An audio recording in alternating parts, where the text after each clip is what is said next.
রাসূল সাল্লাল্লাহু আলাইহি ওয়াসাল্লামের হাদিস, তাও আবু দাউদ শরীফের 495 নম্বর হাদিসে এসেছে, মুরু আওলাদাকুম বিসসালাতি ওয়া হুম আবনাউ সাব'i সিনিন।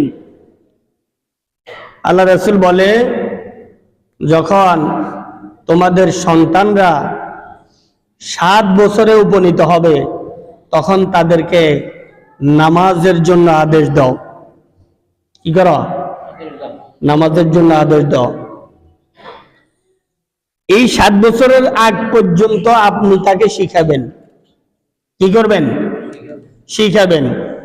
এখন কিছু কিছু ছেলে সন্তান আছে 10 বছর, 15 বছর, 20 বছর হয়ে গেছে, নামাজ কেমনে পড়ে জানেও না।